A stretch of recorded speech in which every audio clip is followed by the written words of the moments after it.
I'm going to tell you a story about Baba out at Whitefield when we first went there. Yeah, I guess it was maybe the second or third time that I made a tour over.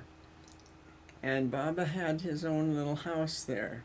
So we could sit out on the sand, and we sat out there in the sun when it was hot, waiting for him to come out for Darshan. Sometimes we had to sit there for 2 hours in the sun. So we'd have saris over our head to keep the sun off and all of that sort of thing. But this particular day, we were all sitting there, and Swami came out.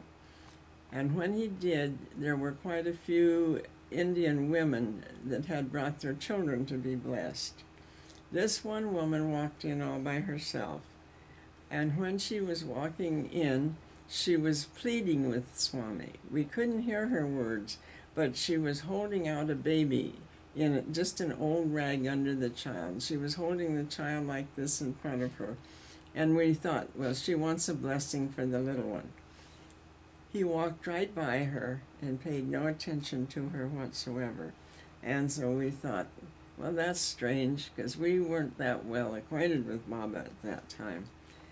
So he walked on down to the men's side, and then he went back in. So we were all sitting there saying, that woman had that baby right out in the bright sun, and the sun is too hot. So now we're beginning to condemn the mother, saying that she was doing the wrong thing. It looked like a tiny baby. And then the next morning, he came out again.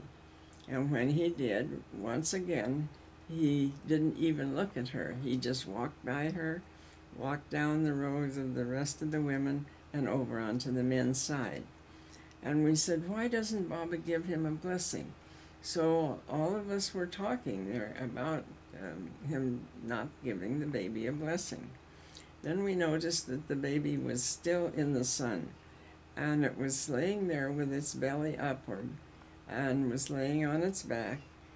And the poor little thing, we thought, goodness sakes, he acts like he's sick because he isn't moving, and I wonder what's wrong.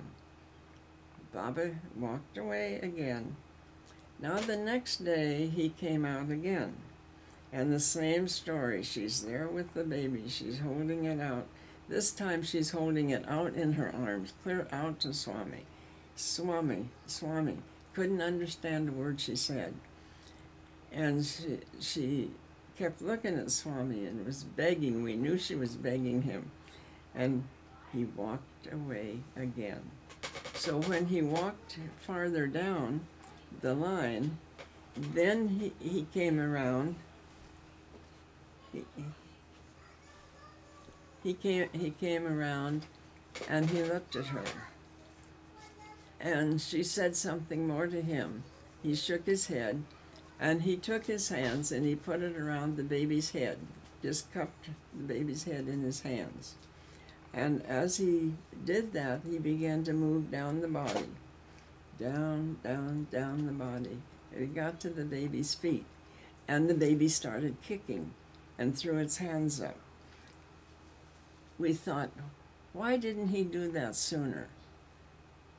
If he's God, why did not he do that sooner? And then I got to thinking, if we had said that the baby was not dead, that we thought the baby was dead by that time, by the way, if we'd have thought that the baby was alive, he just brought it back out of a stupor or something. But if he let us know the baby had died and he brought the child back to life, then we would begin to know exactly who he was, because the average person can't do that. And the baby, so then Baba said out loud to her, now he is hungry, feed him.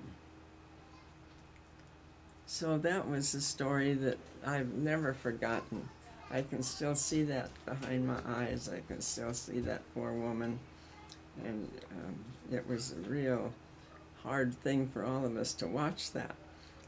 some of the women was going to go up front and push her down and take the baby away from her.